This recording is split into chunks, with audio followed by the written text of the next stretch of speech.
ഖുർആനെ അള്ളാഹു എങ്ങനെയാണ് സംരക്ഷിച്ചത് എന്ന് നമ്മളെ ബോധ്യപ്പെടുത്താൻ വേണ്ടി ഖുർആൻ്റെ ക്രോഡീകരണവും അതിൻ്റെ ഗ്രന്ഥരൂപീകരണവും സംബന്ധിച്ച ചരിത്ര വസ്തുതകളെയാണ് പണ്ഡിതന്മാർ, നമ്മുടെ സുന്നി മുജാഹിദ് ജമാഅത്ത് പണ്ഡിതന്മാരൊക്കെ നമുക്ക് വിശദീകരിച്ച് തന്നത്. അതാണ് ഞാൻ കഴിഞ്ഞ വീഡിയോയിൽ വായിച്ച് കേൾപ്പിച്ചത്. ആ വായിക്കുന്നതിനിടയിൽ നമ്മളെല്ലാവരും മനസ്സിലാക്കിയത്, വായനക്കാർക്ക് എല്ലാവർക്കും മനസ്സിലായത്, ഇന്നുവരെയുള്ള എല്ലാ മുസ്ലിം വിശ്വാസികൾക്കും മനസ്സിലായത്, ഉസ്മാൻ ഒരു ഖുർആൻ മുസ്ഹഫ് ക്രോഡീകരിച്ച് തയ്യാറാക്കി അതിൻ്റെ കോപ്പികൾ നാനാഭാഗത്തേക്കും കൊടുത്തയച്ചു. അതിൽ നിന്ന് വ്യത്യസ്തമായി അന്ന് നിലവിലുണ്ടായിരുന്ന എല്ലാ ഖുർആൻ പേജുകളും ഖുർആനിൻ്റെ കോപ്പികളും എല്ലാം കത്തിച്ച് ഇല്ലാതാക്കി. ഉസ്മാൻ ഇത് തയ്യാറാക്കുന്ന സമയത്ത് പ്രധാനമായിട്ടും പരിഗണിച്ചത് നബി അനുവദിച്ചിരുന്ന പാരായണ വ്യത്യാസങ്ങളുടെ ചുവട് പിടിച്ചുകൊണ്ട് ഇസ്ലാം വികസിച്ചിട്ടുള്ള എല്ലാ നാടുകളിലും കൂടുതൽ വ്യത്യസ്തമായ പാരായണങ്ങൾ വരികയും അവ വ്യത്യസ്തമായ ഖുർആനുകൾ രൂപപ്പെടാൻ കാരണമാവുകയും ചെയ്യുന്നു എന്ന ആശങ്കയാണ് ഇങ്ങനെ ഒരു സാഹസത്തിന് ഉസ്മാനെയും അന്നുള്ള പണ്ഡിതന്മാരെയും പ്രേരിപ്പിച്ചത് എന്നും നമ്മൾ മനസ്സിലാക്കി. അവിടെ ഉസ്മാൻ ചെയ്തത് ഖുറൈശികളുടെ അതേ പാരായണ രീതിയിലേക്കും അതേ ലിപി വിന്യാസത്തിലേക്കും ഏകീകരിച്ചുകൊണ്ട് ഇനി ലോകത്തൊരു കുത്തോ കോമയോ വ്യത്യാസം വരാത്ത രീതിയിലുള്ള ഖുർആൻ മാത്രമേ നിലനിൽക്കാൻ പാടുള്ളൂ എന്ന് തീരുമാനിച്ചുകൊണ്ട് പാരായണ വ്യത്യാസം പോലും ഇല്ലാതാക്കിക്കൊണ്ട് ഉസ്മാൻ ഒരു പുസ്തകം തയ്യാറാക്കി ഏകീകരിച്ച് കൊടുത്തയച്ചു എന്നാണ്. ബാക്കിയുള്ളതെല്ലാം കത്തിച്ച് നശിപ്പിച്ചു എന്നാണ്. ഈ കത്തിച്ച് നശിപ്പിച്ചതിൻ്റെ കൂട്ടത്തിൽ എന്തൊക്കെ ഉണ്ടായിരുന്നു, ഏതൊക്കെ ഉണ്ടായിരുന്നു എന്ന കാര്യമൊന്നും നമ്മുടെ പണ്ഡിതന്മാർ വെളിപ്പെടുത്തുന്നില്ല. പക്ഷേ ഇത്ഖാൻ പോലുള്ള ഒരു ഉലൂമുൽ ഖുർആനിലെ പ്രധാനപ്പെട്ട ഗ്രന്ഥങ്ങളിൽ അതിൻ്റെയൊക്കെ ചരിത്രം നമ്മൾ കാണുമ്പോൾ ഇവർ നമ്മളിൽ നിന്നും മറച്ചു വെച്ച ഒരുപാട് വസ്തുതകൾ കൂടി വെളിക്ക് വരുന്നുണ്ട്. എന്താണ് മറച്ചു വെച്ചത്? ഇവിടെ പറഞ്ഞത് അബൂബക്കറിൻ്റെ ഭരണകാലത്ത് സയ്യിദ് ഇബ്നു സാബിത്തും കൂട്ടരും തയ്യാറാക്കിയ ഒരു മുസ്ഹഫ് അബൂബക്കർ പിന്നീട് ഏൽപ്പിച്ചു, അത് ഹഫ്സയുടെ കയ്യിൽ സൂക്ഷിച്ചു എന്നൊക്കെയാണ് നമ്മൾ കേട്ടത്. എന്നാൽ അബൂബക്കർ ഭരിച്ചുകൊണ്ടിരിക്കുന്ന സമയത്ത് ഭരണകാര്യങ്ങളിലൊന്നും ഇടപെടാതെ, പുറത്തിറങ്ങാതെ, തലയിൽ ഉത്തരീയം പോലും ധരിക്കാതെ, മുടി പോലും വെട്ടാതെ ഒരു ശപഥം ചെയ്തുകൊണ്ട് ഒരാൾ അകത്ത് കയറിയിരുന്ന് ഖുർആൻ ക്രോഡീകരണം നടത്തിയിരുന്നു. അതാരാന്നറിയോ? അത് 4ാം ഖലീഫയായി പിന്നീട് വന്ന അലി. അബൂബക്കറിൻ്റെ ഭരണകാലത്ത് പുറത്തിറങ്ങുകയോ ഭരണവുമായി സഹകരിക്കുകയോ ചെയ്യാതെ സ്വന്തം വീട്ടിനകത്തിരുന്നു കൊണ്ട് ചെയ്ത പണി ഖുർആൻ്റെ ശരിയായ ഗ്രന്ഥരൂപീകരണമായിരുന്നു. അലി അങ്ങനെ ഒരു ഖുർആൻ ക്രോഡീകരിച്ച് തയ്യാറാക്കിയിരുന്നു. ഉസ്മാൻ കത്തിച്ച കൂട്ടത്തിൽ അലി തയ്യാറാക്കിയ കോപ്പിയും ഉണ്ടായിരിക്കാം. കാരണം മറ്റൊന്നും അനുവദിക്കാതെ ഒരു കോപ്പി മാത്രമാക്കി ബാക്കിയെല്ലാം നശിപ്പിക്കുകയാണ് ചെയ്തത് എന്ന് പറഞ്ഞാൽ തീർച്ചയായിട്ടും അലി തയ്യാറാക്കിയ ഖുർആൻ കോപ്പിയും ഉസ്മാൻ കത്തിച്ചിട്ടുണ്ടാവും. ഇബ്നു മസ്ഊദിൻ്റെ കയ്യിൽ മറ്റൊരു ഖുർആൻ ഉണ്ടായിരുന്നു. മൊത്തമായി സൂറത്തുകളായി ക്രമീകരിച്ച് പുസ്തക രൂപത്തിൽ, മുസ്ഹഫ് രൂപത്തിൽ തന്നെ മുഴുവൻ ഖുർആനെയും ക്രോഡീകരിച്ച മുസ്ഹഫ് തന്നെ ഇബ്നു മസ്ഊദിൻ്റെ കയ്യിൽ ഒന്നുണ്ടായിരുന്നു. അലി അത്തരത്തിലൊന്ന് തയ്യാറാക്കിയിരുന്നു. ഇതെല്ലാം ഉണ്ടായിരിക്കെയാണ് സയ്യിദ് ഇബ്നു സാബിത്തിനെ കൊണ്ട് അബൂബക്കർ മറ്റൊരു ഖുർആൻ തയ്യാറാക്കിച്ചത് എന്നാണ് ഇത്ഖാനിലും മറ്റും വായിച്ചാൽ നമുക്ക് മനസ്സിലാവുക. ഇവിടെ അലി തയ്യാറാക്കിയ ഖുർആനിന് വേറൊരു സവിശേഷത കൂടെ ഉണ്ടായിരുന്നു. ഞാനിപ്പോൾ ഖുർആൻ ക്ലാസ് എടുക്കുന്ന ഒരു ക്രമമുണ്ടല്ലോ, ക്രോണോളജിക്കൽ ക്രമം, അതായത് അവതരണത്തിൻ്റെ ക്രമമനുസരിച്ച് സൂറത്തുകളെ ക്രമീകരിച്ചുകൊണ്ട് തയ്യാറാക്കിയ യഥാർത്ഥ ഖുർആൻ അലി തയ്യാറാക്കിയതായിരുന്നു എന്നാണ് ഷിയാക്കളൊക്കെ പറയുന്നത്, ചരിത്രവും പറയുന്നത്. അങ്ങനെ അവതരിച്ച ക്രമത്തിൽ തയ്യാറാക്കിയ ഖുർആൻ വായിക്കുമ്പോഴാണ് നമുക്ക് ഖുർആൻ്റെ ആശയം ശരിക്ക് പിടികിട്ടുക, ഇസ്ലാമിൻ്റെ ചരിത്രവുമായി അതിനെ ബന്ധപ്പെടുത്തിക്കൊണ്ട് വായിക്കാൻ കഴിയുക. അങ്ങനെ തയ്യാറാക്കിയ ഖുർആനായിരുന്നു അലിയുടെ കയ്യിലുണ്ടായിരുന്നത് എന്നാണ്. ഇബ്നു മസ്ഊദിൻ്റെ കയ്യിലുള്ള ഖുർആനിൽ ഇന്ന് നമ്മുടെ കയ്യിലുള്ള ഖുർആനിലുള്ളതിനേക്കാൾ സൂറത്തുകൾ തന്നെ ഉണ്ടായിരുന്നു എന്നും പറയുന്നുണ്ട്. ഇതിലുള്ള ചിലത് അതിലില്ലായിരുന്നു, ഇതിലില്ലാത്ത 2-3 സൂറത്തുകൾ അതിലുണ്ടായിരുന്നു എന്നൊക്കെ പറയുന്ന രേഖകൾ ഇത്ഖാനിലും മറ്റും കാണാം. അപ്പോൾ ഒരുപാട് സൂറത്തുകൾ തന്നെ ഈ വ്യത്യസ്ത ഖുർആനുകളിൽ അങ്ങോട്ടും ഇങ്ങോട്ടും മാറിപ്പോവുകയും ചിലത് നഷ്ടപ്പെട്ടു പോവുകയും ഒക്കെ ചെയ്തു എന്ന് പറയുന്ന രേഖകളുണ്ട്. കൂടാതെ ഖുർആനിൽ നിന്ന് തന്നെ അധ്യായങ്ങൾ തന്നെ ഒരുപാട് നഷ്ടപ്പെട്ടു പോയി എന്നും ചില അധ്യായങ്ങളിൽ നിന്ന് അതിൻ്റെ 3 ഭാഗവും നഷ്ടപ്പെട്ടു പോയി എന്നും ഒക്കെ പറയുന്ന ഹദീസുകൾ, അങ്ങനെയുള്ള രേഖകളും ഒക്കെ ഉണ്ട്. ഇതൊക്കെ ഇത്ഖാൻ പോലുള്ള രേഖകളിലും ഹദീസുകളിലും ഉണ്ട്. ഇതെല്ലാം മറച്ചു പിടിച്ചുകൊണ്ടാണ് അള്ളാഹുവിൻ്റെ സംരക്ഷണം വിശ്വാസികളെ ബോധ്യപ്പെടുത്താൻ വേണ്ടി ഈ പണ്ഡിതന്മാരെല്ലാം നമ്മുടെ മുമ്പിൽ ഈ രീതിയിൽ ഞാൻ വായിച്ച് കേൾപ്പിച്ച രീതിയിൽ അവതരിപ്പിച്ചത്. യഥാർത്ഥ സംഭവം അങ്ങനെയൊന്നുമല്ല. അതിൽ നിന്നൊക്കെ വളരെ വ്യത്യസ്തമായിട്ടാണ് കാര്യങ്ങൾ നടന്നിട്ടുള്ളത്. അള്ളാഹുവിൻ്റെ സംരക്ഷണം എന്ന് പറയുന്നത് പ്രവാചകൻ്റെ മരണ ദിവസം തന്നെ പൊളിഞ്ഞു പോയിട്ടുണ്ട് എന്നതിൻ്റെ തെളിവ് അവിടെ കിടപ്പുണ്ട്. പ്രവാചകൻ മരിച്ചതിൻ്റെ തിരക്കിനിടയിൽ, മരിച്ച് കബറടക്കുന്നതിൻ്റെ തിരക്കിനിടയിൽ ആട് തിന്നുപോയി എന്ന് പറയുന്ന വളരെ പ്രധാനപ്പെട്ട ആയത്തുകളെക്കുറിച്ചുള്ള രേഖകളുണ്ട്. ആ ആയത്തുകൾ ഇപ്പോൾ ഖുർആനിലില്ല. അങ്ങനെ നബിയുടെ മരണശേഷം ഖുർആനിൽ നിന്ന് നഷ്ടപ്പെട്ടു പോയതിൻ്റെയൊക്കെ കാര്യം പറയുമ്പോൾ പണ്ഡിതന്മാർ പറയുന്ന ഒരു ന്യായം ഇപ്പോൾ ഇവർ അവതരിപ്പിക്കാൻ ശ്രമിക്കുന്നത് പോലെയുള്ള മറ്റൊരു നുണയാണ്. അള്ളാഹു നസ്ക് ചെയ്ത കൂട്ടത്തിൽ അതൊക്കെ പോയി എന്നാണ് പറഞ്ഞത്. അള്ളാഹുവിൻ്റെ നസ്ക് എന്ന് പറയുന്നത് നബിയുടെ മരണശേഷം ഖുർആനിൽ നിന്ന് നഷ്ടപ്പോകലാണ് എന്ന പുതിയൊരു വ്യാഖ്യാനം കൂടി ഉണ്ടാക്കിക്കൊണ്ടാണ് പണ്ഡിതന്മാർ ഈ ഒരു പ്രശ്നത്തിന് പരിഹാരം ഉണ്ടാക്കിയത്. ഖുർആനിൽ അള്ളാഹുവിൻ്റെ സംരക്ഷണം നടന്നിട്ടില്ല എന്നും ഖുർആനിൽ നിന്ന് പലതും നഷ്ടപ്പെട്ടു പോയിട്ടുണ്ട് എന്നും ബോധ്യമായപ്പോൾ ആ നഷ്ടപ്പെട്ടു പോയതും കൂടി അള്ളാഹു തന്നെ നസ്ഖ് ചെയ്ത് കൊണ്ടുപോയതാണ് എന്ന ഒരു വാദം ഉന്നയിച്ചുകൊണ്ട് തൽക്കാലം പിടിച്ചു നിൽക്കാനാണ് അന്നത്തെ പണ്ഡിതന്മാരും പിന്നീട് വന്ന പണ്ഡിതന്മാരൊക്കെ ശ്രമിച്ചിട്ടുള്ളത്. പക്ഷേ ആ പറഞ്ഞത് ഖുർആൻ വിരുദ്ധമാണ്. കാരണം ഖുർആനിൽ പറഞ്ഞത് ഞാനൊന്ന് നസ്ഖ് ചെയ്താൽ, ഒരായത്തിനെ ഞാൻ പിൻവലിക്കുകയോ ക്യാൻസലാക്കുകയോ ചെയ്താൽ അതിനേക്കാളും മെച്ചപ്പെട്ട ആയത്ത് അവിടെ കാണുമെന്നാണ് ഖുർആനിൽ പറഞ്ഞിട്ടുള്ളത്.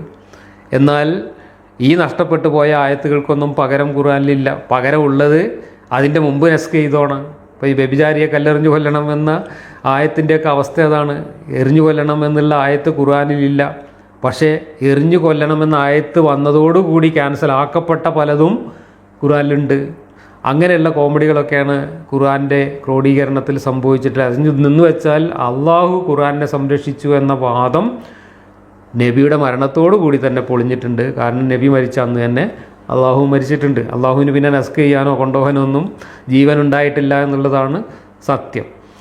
ഇങ്ങനെ ഒരുപാട് കാര്യങ്ങൾ മറച്ചു വെച്ചുകൊണ്ട് നന്നായിട്ട് പെയിൻ്റ് അടിച്ച് മിനുക്കി ഇതോ അള്ളാഹു വള്ളിപുള്ളി കുത്തുകോമ വ്യത്യാസമില്ലാതെ ഖുർആൻ സംരക്ഷിച്ചിരിക്കുന്നു എന്ന് ആളുകളെ, വിശ്വാസികളെ തെറ്റിദ്ധരിപ്പിക്കാനാണ് ഈ മതപണ്ഡിതന്മാർ ഇതുപോലെ എഴുതി വെച്ചിട്ടുള്ളത്. ഇനി ആ എഴുതി വെച്ച കാര്യങ്ങളെല്ലാം നമ്മൾ വസ്തുതയായിട്ട് അംഗീകരിക്കുകയാണെങ്കിൽ ഇപ്പോഴും സംഭവിച്ചതെന്താണ്? അള്ളാഹുവിൻ്റെ സംരക്ഷണം പിന്നെയും പൊളിഞ്ഞു എന്നാണ്. കാരണം ഉസ്മാൻ ഏകീകരിച്ച്, പാരായണ വ്യത്യാസം പോലും ഇല്ലാതെ ഏകീകരിച്ച് നാനാഭാഗത്തേക്കും കൊടുത്തയച്ച ഉസ്മാനി മുസ്ഹഫിൽ നിന്ന് പിന്നെ എങ്ങനെയാണ് വർഷും കാലൂനും ദൂരിയും ഹഫ്സും ഒക്കെ വേർപിരിഞ്ഞുണ്ടായത്?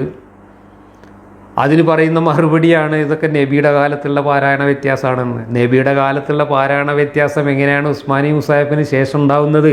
പാരായണ വ്യത്യാസം ഇല്ലാതാക്കി ഒരേ ഹർഫിൽ ഏകീകരിച്ച് ബാക്കിയുള്ളതെല്ലാം കത്തിച്ച് സംരക്ഷിച്ചതല്ലേ ഉസ്മാൻ്റെ മുസാഫ് എന്ന് പറയുന്നത്. ആ മുസാഫിന് ശേഷം പിന്നെ എങ്ങനെ ഇതുണ്ടായി? എങ്ങനെ മൊറോക്കോയിലും ലിബിയയിലും ടുണീഷ്യയിലൊക്കെ വേറെ ഖുർആനുണ്ടായി? അതിൻ്റെ ഉത്തരമാണ് ഇവർ പറയേണ്ടത്. അതിനുത്തരം പറയാനില്ല. അതിനുത്തരം പറയാനില്ല എന്ന് മാത്രമല്ല, ഇതുവരെ തള്ളിമറിച്ച വള്ളിപുള്ളി കുത്തുകോമ വ്യത്യാസമില്ലാതെ അള്ളാഹു സംരക്ഷിച്ചു എന്ന വാദം തെളിവുകൾ സഹിതം പൊളിഞ്ഞു കഴിഞ്ഞപ്പോൾ ഒന്നും പറയാനില്ലാതെ ഉത്തരം മുട്ടിയപ്പോൾ കണ്ടെത്തിയിട്ടുള്ള മറ്റൊരു പൊള്ളയായ ഉപായമാണ് നബിയുടെ പാരായണ വ്യത്യാസം എന്ന് വീണ്ടും ഇവിടെ കൊണ്ടുവന്ന് അപ്ലൈ ചെയ്യുന്നത്. അങ്ങനെ പറയാൻ എന്തെങ്കിലും തെളിവുകളുടെ കയ്യിലുണ്ടോ? നബി അംഗീകരിച്ചു എന്ന് പറയുന്ന പാരായണ വ്യത്യാസത്തിൽ ടെക്സ്റ്റ് വ്യത്യാസമുണ്ടായിരുന്നോ? അങ്ങനെ ടെക്സ്റ്റ് വ്യത്യാസമുണ്ടായിരുന്നെങ്കിൽ ഏതൊക്കെ വാക്കുകളിലാണ് ടെക്സ്റ്റിൽ വ്യത്യാസമുണ്ടായിരുന്നത് എന്നതിന് എന്തെങ്കിലും തെളിവ് ഹദീസിലോ അല്ലെങ്കിൽ രേഖയിലോ ഉണ്ടോ? ഉണ്ടെങ്കിൽ അത് കൊണ്ടുവന്ന് ഹാജരാക്കണം. നബി അംഗീകരിച്ച പാരായണ വ്യത്യാസവും ഇന്ന് വർഷിലും കാലൂനിലും ഒക്കെയുള്ള വ്യത്യാസവും ഒന്നാണ് എന്ന് നുണ പറയുകയല്ലാതെ അത് ഒന്നാണ് എന്ന് തെളിയിക്കാൻ ഇവരെ കൊണ്ടൊരിക്കലും സാധിക്കില്ല എന്ന് മാത്രമല്ല, എങ്ങനെയാണ് അതെല്ലാം ഇല്ലാതാക്കി ഏകീകരിച്ച് ഒറ്റ മുസഹഫായി ലോകത്ത് മുഴുവൻ അംഗീകരിച്ചതിന് ശേഷം ആ മുസഹഫിൽ പിന്നെ എങ്ങനെയാണ് ഈ വ്യത്യാസങ്ങൾ വന്നത്? അത് ഈ മുസഹഫിൽ നിന്നാണ് പിന്നെ ആ വ്യത്യാസങ്ങൾ വന്നത്. ഈ മുസഹഫ് ഉണ്ടാക്കിയത് തന്നെ വ്യത്യാസങ്ങളില്ലാതിരിക്കാനാണ്, സംരക്ഷിക്കാൻ വേണ്ടിയിട്ടാണ്. ഒരു വ്യത്യാസവും ഇല്ലാതെ ഒരു ഖുർആനെ സംരക്ഷിക്കാൻ വേണ്ടിയിട്ടാണ് വളരെ സാഹസികമായിട്ട് ഉസ്മാൻ ഇങ്ങനെ ക്രോഡീകരിച്ച് ബാക്കിയുള്ളതെല്ലാം കത്തിച്ച് അള്ളാഹിൻ്റെ ഗ്രന്ഥം മുഴുവൻ കത്തിച്ച് ഈ കോലത്തിലാക്കി വെച്ചത്. എന്നിട്ട് ആ ഗ്രന്ഥത്തിൽ നിന്ന് പിന്നെ ലോകത്തിൻ്റെ പല ഭാഗത്തും പലതരം ഖുർആനുകൾ രൂപപ്പെടുകയും അതിൽ നൂറുകണക്കിന് വ്യത്യാസങ്ങൾ ഉണ്ടാവുകയും ചെയ്തു എന്ന് പറഞ്ഞാൽ അള്ളാഹുവിൻ്റെ സംരക്ഷണം പിന്നെയും പൊളിഞ്ഞു എന്നല്ലേ എൻ്റെ അർത്ഥം. അങ്ങനെ അള്ളാഹുവിൻ്റെ സംരക്ഷണം പൊളിഞ്ഞു എന്ന് പറഞ്ഞാൽ ഖുർആൻ പൊളിഞ്ഞു എന്നാണ് അർത്ഥം. ഖുർആൻ്റെ അവകാശവാദമാണത്, അള്ളാഹു സംരക്ഷിക്കുന്നുള്ളത്. ആ അവകാശവാദം ഉള്ളത് കൊണ്ടാണ് നുണ പറയേണ്ടി വന്നത്. ആ അവകാശവാദം ഉള്ളത് കൊണ്ടാണ് ചരിത്ര വസ്തുതകളെ മറച്ചു പിടിക്കേണ്ടി വന്നത്. ആ അവകാശവാദം ഉള്ളത് കൊണ്ടാണ് ഒരു നുണയെ ന്യായീകരിക്കാൻ പിന്നെയും നുണ പറയേണ്ടി വന്നത്. പക്ഷെ ഓരോ നുണയും പൊളിയുമ്പോൾ 10 നുണകൾ വീണ്ടും പറയേണ്ടി വരുന്നു. ആ 10 നുണകൾ 100 നുണകളായി പൊളിഞ്ഞുകൊണ്ടിരിക്കുന്നു എന്നുള്ളതാണ് ഇസ്ലാം അനുഭവിക്കുന്ന ദുരന്തം.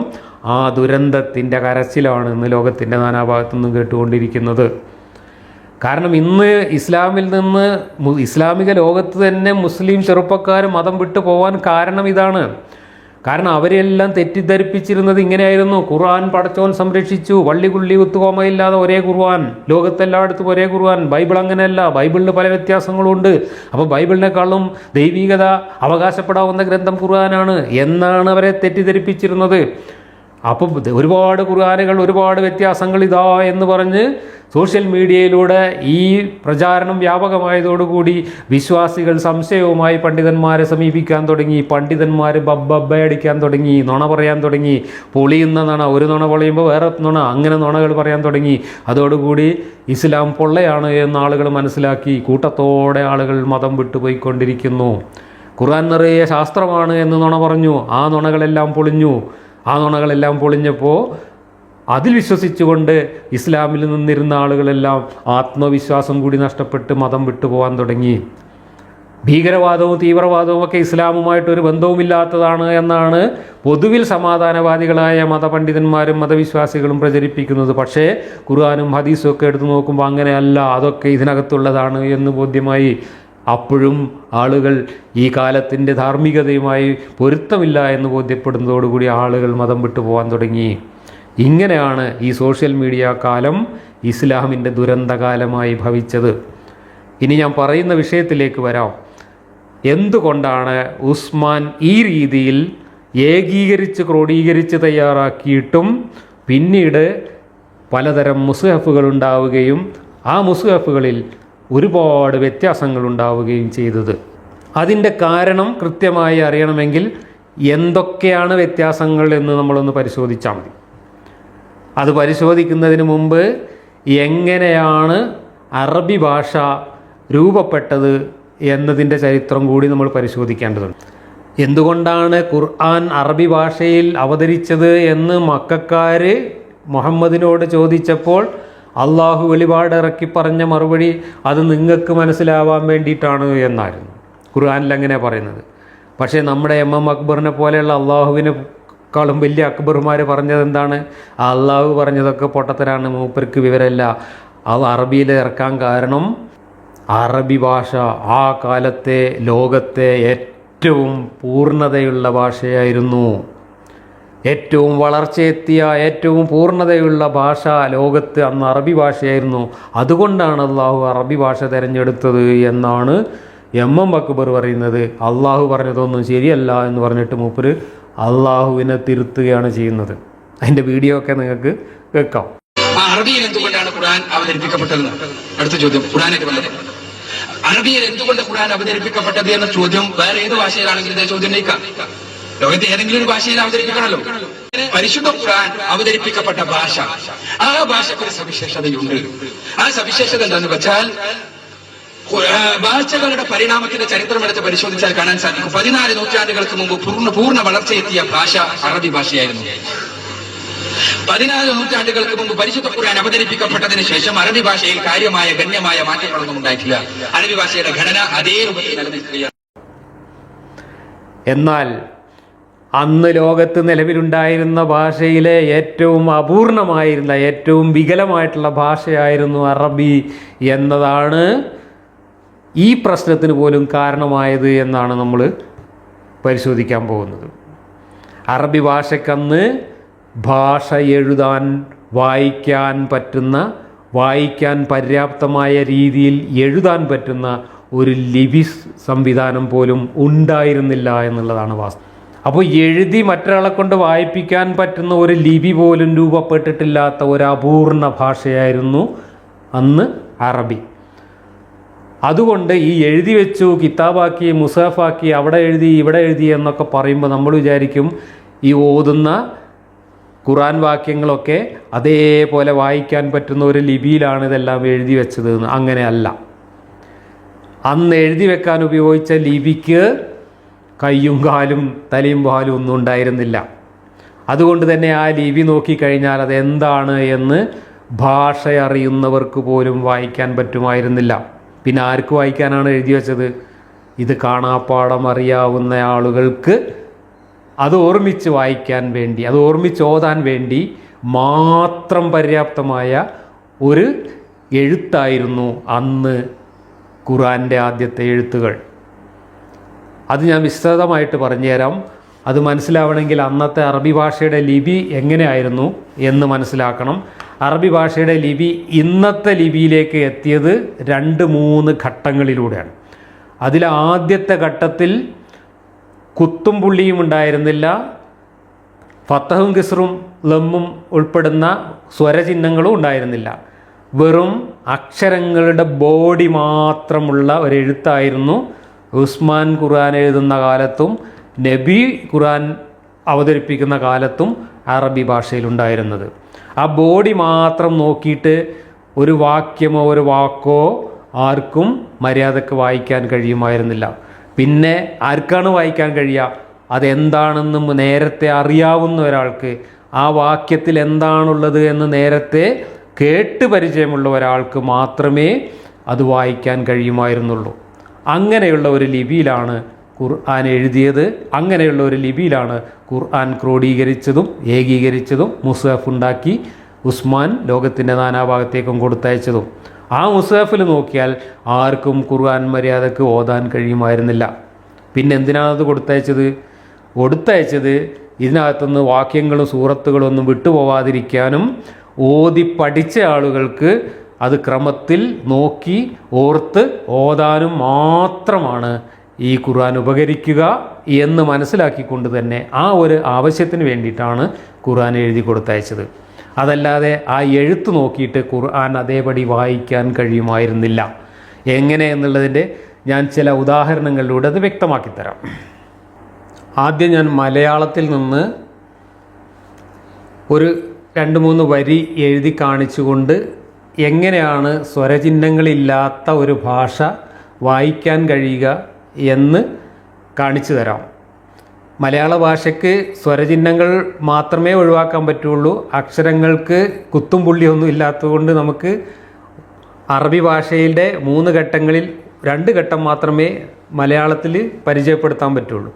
അതുകൊണ്ട് മലയാളത്തിൽ ഞാനൊരു ചെറിയൊരു ഉദാഹരണം കാണിച്ചു തരാം. ഇത് നോക്കൂ, ഇവിടെ 3 വാക്യങ്ങളാണ് ഞാനിവിടെ മലയാളത്തിൽ എഴുതി വച്ചിട്ടുള്ളത്. ഈ 3 വാക്യങ്ങൾ നിങ്ങൾക്ക് നോക്കിയിട്ട് വായിക്കാൻ പറ്റുന്നുണ്ടോ എന്ന് നോക്കൂ. ഇത് നിങ്ങൾക്ക് വായിക്കാൻ പറ്റുന്നുണ്ട്, പക്ഷേ എന്താണത് എന്നും ഏതൊക്കെ വാക്കുകളാണത് എന്നും എന്താണത് ആശയമെന്നും ഇങ്ങനെ നോക്കിയാൽ നിങ്ങൾക്ക് മനസ്സിലാവില്ല, വായിക്കാൻ കഴിയില്ല. പ ത യ ല ക ഡ ല ത ന, പ ത യ ക ഡ ല ത ന, പ ട യ ക ഡ ല ത ന. ഇത്രയുമാണ് നമുക്കിതിൽ വായിക്കാൻ പറ്റുക. ഇവിടെ 3 വ്യത്യസ്തമായ വാക്യങ്ങളാണ് ഞാൻ കൊടുത്തിട്ടുള്ളത്. ഏകദേശം ഒരേ അക്ഷരങ്ങളാണ് ഈ 3 വാക്യത്തിലുള്ളത്. പക്ഷേ അക്ഷരങ്ങളുടെ കൂടെ, കേവല വ്യഞ്ജന അക്ഷരങ്ങളുടെ കൂടെ ചേർക്കേണ്ട സ്വരചിഹ്നങ്ങൾ ഒന്നും ചേർക്കാതെയാണ് എഴുതി വച്ചിട്ടുള്ളത്. ആ സ്വരചിഹ്നങ്ങളില്ലാത്ത ഈ 3 വാക്യങ്ങൾ കൃത്യമായിട്ട് അതെന്താണ് എന്ന് നോക്കി വായിക്കാൻ നമുക്ക് ബുദ്ധിമുട്ടാണ്. ഇനി എന്താണ് ഞാൻ എഴുതിയത് എന്ന് നിങ്ങൾക്ക് സ്വരചിഹ്നങ്ങൾ ചേർത്ത് കാണിച്ചു തരാം. അപ്പോൾ നിങ്ങൾക്ക് വായിക്കാൻ പറ്റും 3 വാക്യങ്ങൾ. ഇതാ നോക്കൂ. 1, പൊതിയിലെ കടല തിന്നു എന്നാണ്. 2, പുതിയ കോടാലി തന്നു എന്നാണ്. 3, പൊട്ടിയ കുടല് തുന്നി എന്നാണ്.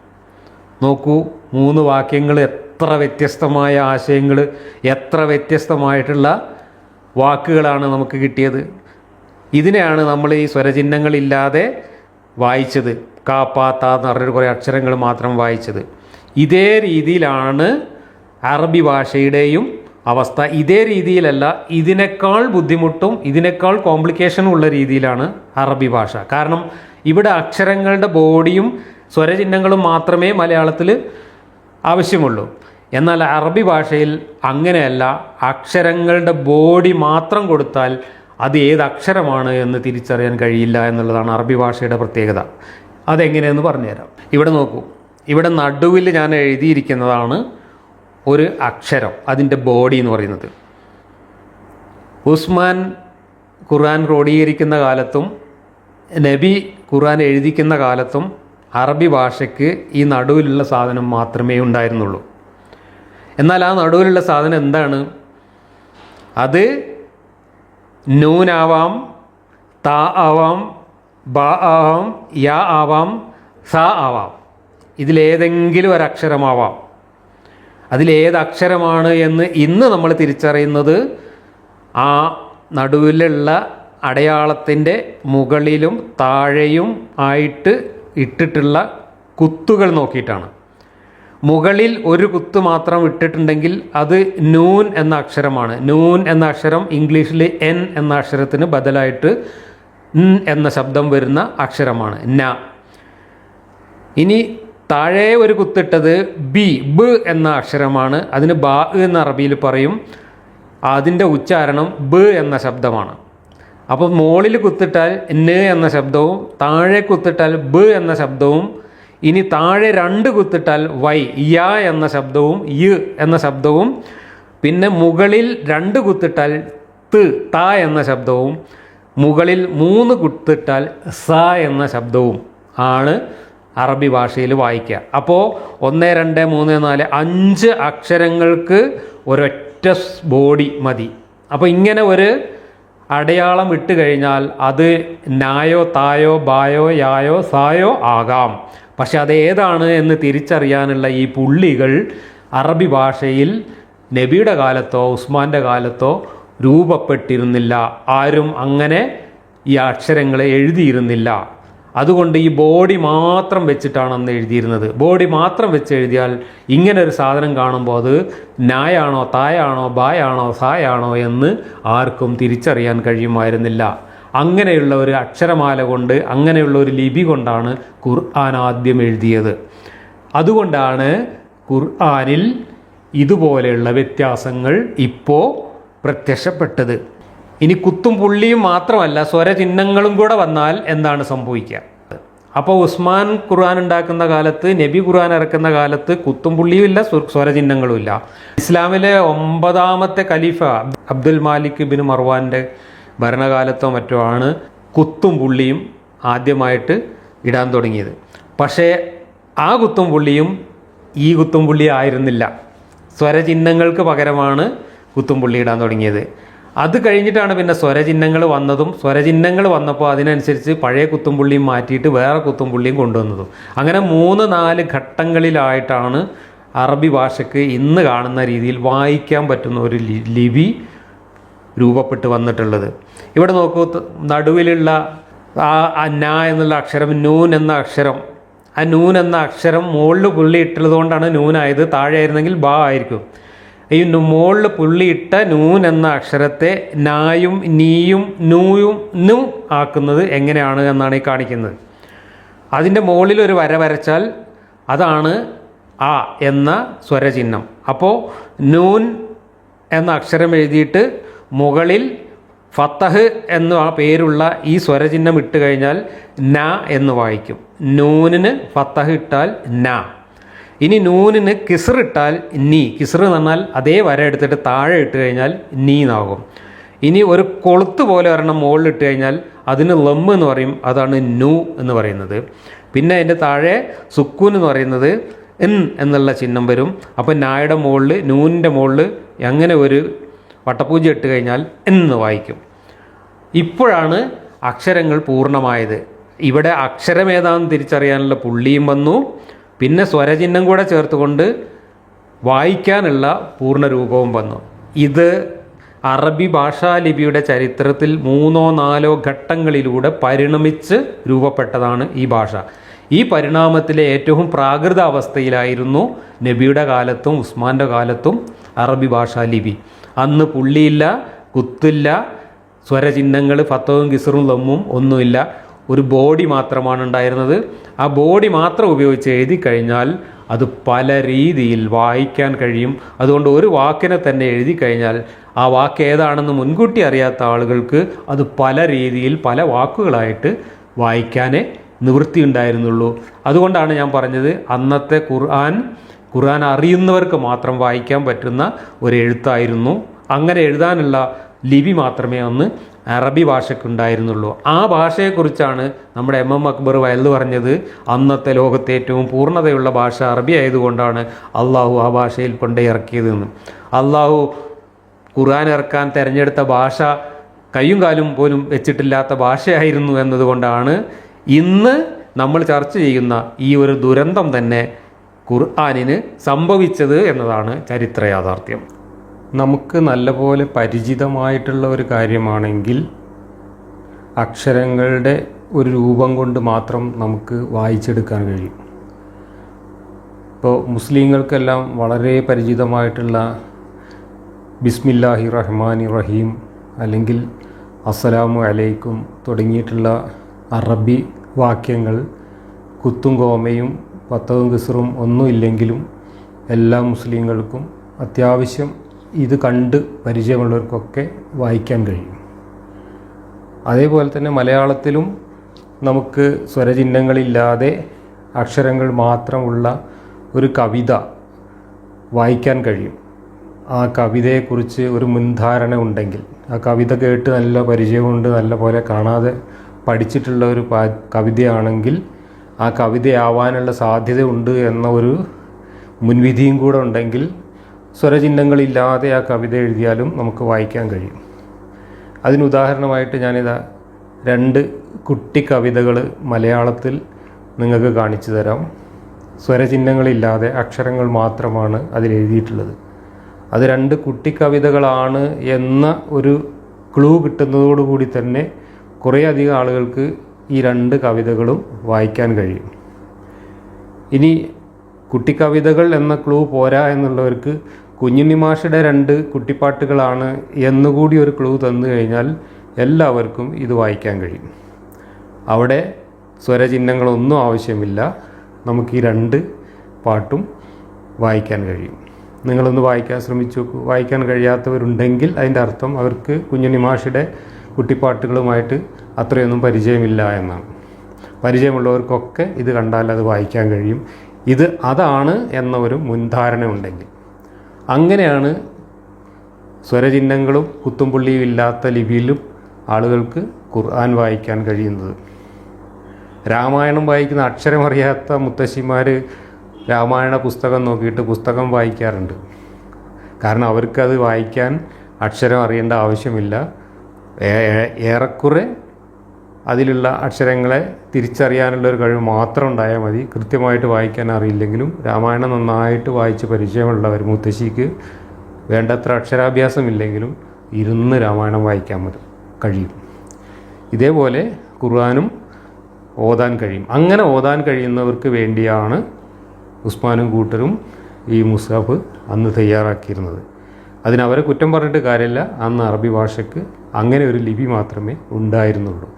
അങ്ങനെ വായിക്കാൻ പോലും പറ്റാത്ത ഒരു ലിപി പോലും ഇല്ലാത്ത ഒരു ഭാഷയിൽ പ്രപഞ്ചസൃഷ്ടാവായ ദൈവം ഒടുക്കത്തെ കിതാബ് കൊടുത്തയച്ചു എന്ന് പറഞ്ഞാൽ ആ വെളിപാടിറക്കിയ ദൈവത്തിന് വേണ്ടത്ര വെളിവുണ്ടായിരുന്നില്ല എന്ന് തന്നെയാണ് അതിൻ്റെ അർത്ഥം. ഇനി ഉസ്മാൻ്റെ കാലത്തും അതിനുശേഷവും ലോകത്ത് എല്ലായിടത്തും കയ്യെഴുത്ത് പ്രതികളായി പ്രചരിച്ചിരുന്ന ഖുർആനിൻ്റെ പേജുകൾ ഇന്ന് ഒരുപാട് മ്യൂസിയങ്ങളിൽ ഖത്തറിലും ലണ്ടനിലും മറ്റു പല മ്യൂസിയങ്ങളിലും സൂക്ഷിച്ചു വെച്ചിട്ടുണ്ട്. ആ മ്യൂസിയങ്ങളിൽ സൂക്ഷിച്ച ഖുർആനിൻ്റെ ചില പേജുകളാണ് ഈ കാണിക്കുന്നത്. അതിനകത്ത് നോക്കൂ നിങ്ങൾ, അക്ഷരങ്ങൾ ഇങ്ങനെ നീട്ടി എഴുതിയിട്ടുണ്ട്. പക്ഷേ അക്ഷരങ്ങളുടെ താഴെ മുകളിലോ ഒരു കുത്തോ പുള്ളിയോ കാണാനില്ല.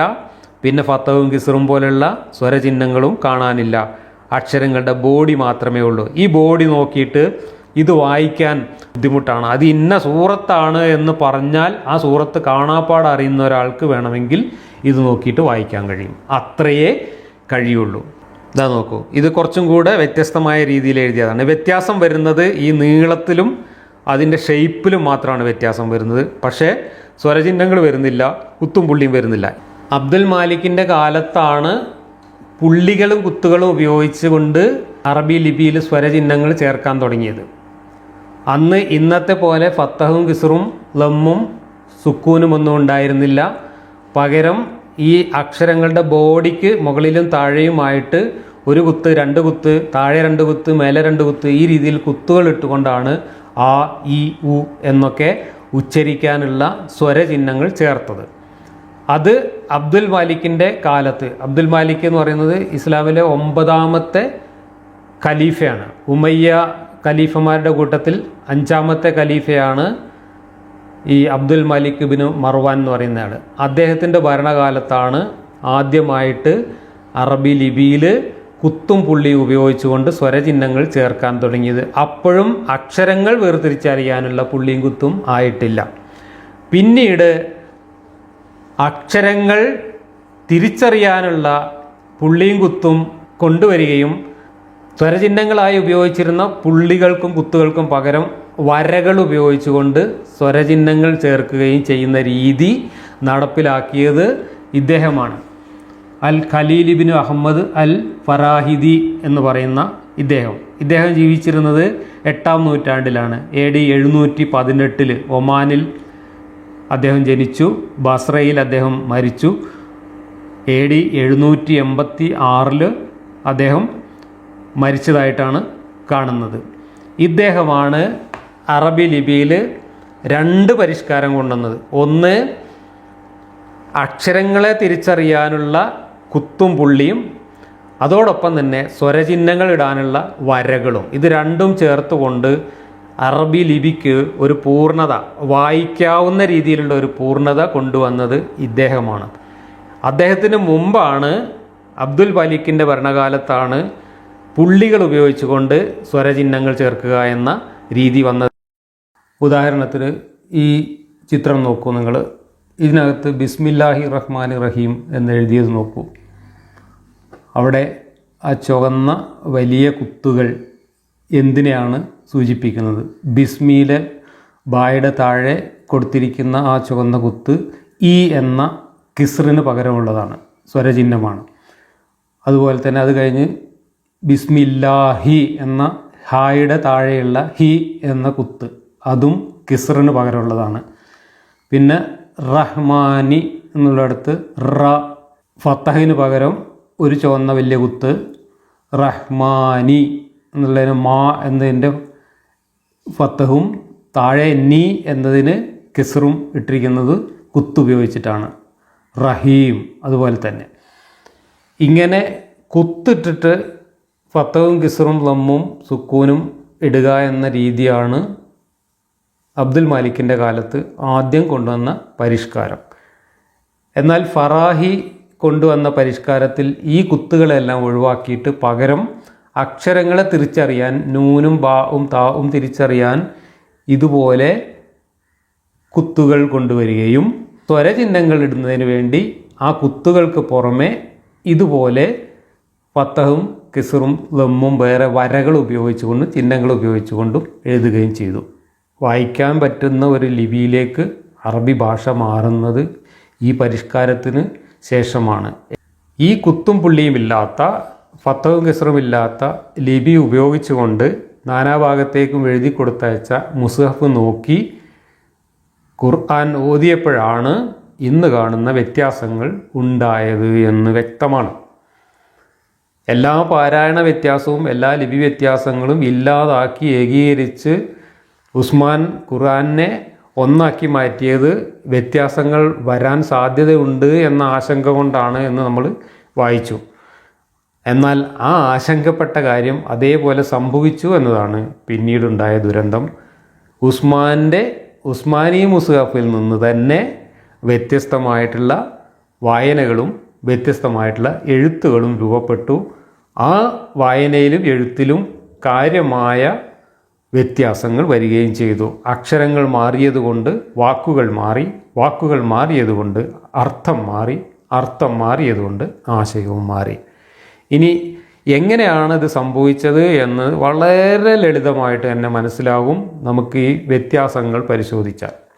ആ വ്യത്യാസങ്ങളുടെ ഉദാഹരണങ്ങൾ പരിശോധിച്ചാൽ തന്നെ കുത്തും കോമയും മാറിയതാണ് എന്നും സ്വരചിഹ്നങ്ങൾ അങ്ങോട്ടും ഇങ്ങോട്ടും മാറിയതാണ് എന്നും വ്യക്തമാകും. അപ്പോൾ പാരായണ വ്യത്യാസമല്ല എന്ന കാര്യം ഉറപ്പാണ്. പാരായണ വ്യത്യാസം നബിയുടെ കാലത്ത് ഉണ്ടായിരുന്നു എന്ന ഒരു ഹദീസിനെ മാത്രം പൊക്കി പിടിച്ചുകൊണ്ട് ഇന്ന് കാണുന്ന വർഷും കാലൂനും ഹഫ്സും ദൂരിയും ഒക്കെ പാരായണ വ്യത്യാസമാണ്, നബി അംഗീകരിച്ചതാണ് എന്ന് പറയുന്നത് ശുദ്ധ കളവാണ് എന്ന് വ്യക്തമാണ്. ഇനി നമുക്ക് ഏതാനും ഉദാഹരണങ്ങൾ, ഇപ്പോൾ 100 കണക്കിന് വ്യത്യാസങ്ങളാണ് ഇത് രണ്ടും തമ്മിലുള്ളത്. ഈ വർഷും നമ്മുടെ ഹഫ്സും തമ്മിൽ 364 വ്യത്യാസങ്ങൾ, അല്ല അത് കാലൂനാണ്, കാലൂനിൽ 364 വ്യത്യാസങ്ങളാണ് ഇതും നമ്മുടെ ഹഫ്സും തമ്മിലുള്ളത്. പക്ഷെ അതിനേക്കാൾ കൂടുതൽ വ്യത്യാസങ്ങളാണ് ഈ വർഷും നമ്മുടെ ഹഫ്സും തമ്മിലുള്ളത്. അതിൽ നിന്ന് ഞാനൊരു 8-10 ഉദാഹരണങ്ങൾ കാണിച്ചു തരാം. ആ ഉദാഹരണങ്ങൾ ശ്രദ്ധിച്ച് നോക്കിയാൽ തന്നെ എന്തുകൊണ്ടാണ് വ്യത്യാസം വന്നത്, എങ്ങനെയാണ് വ്യത്യാസം വന്നത് എന്ന് മനസ്സിലാവും, എങ്ങനെയാണ് അർത്ഥം മാറിയത് എന്നും മനസ്സിലാവും.